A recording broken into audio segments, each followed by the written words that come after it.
Hello, this is Ariana Antonio from Mobile Game Development 1412, and this is my Week 4 project review.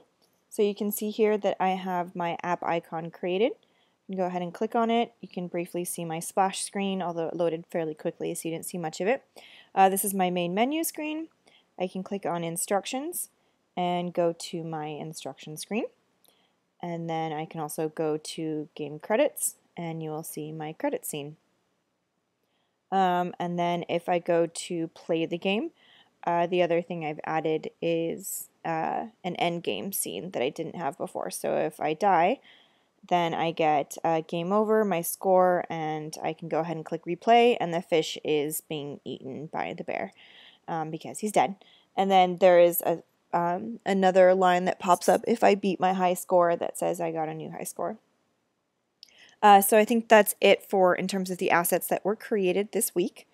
In terms of what I found most valuable, I didn't really have to learn anything new much to make this app, but in terms of the reading and stuff we did this week, learning about the camera movements was very valuable. Even though I don't have any camera movements in this game, it was interesting to learn about the different camera movements, especially since I'm sure I will create a game with them at some point, as well as the color blindness. I know that very often it's easy to not take that kind of thing into account when creating a game or an app in general, so that was also really useful information.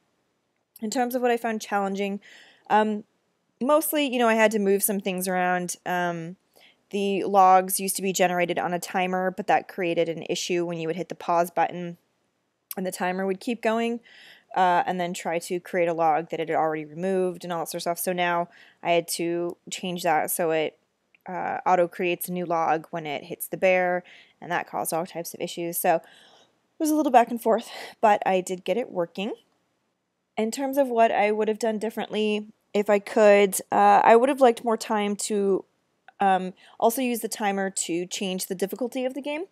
Right now, already the fish is fairly difficult to keep afloat, especially with the logs generating so quickly, but I would have liked to have maybe started them off a little easier, and then after time passes, make it harder and harder until you sort of reach a max difficulty, but I just didn't have time to implement that, so maybe if, we continue to work on this for next month, that I can do that.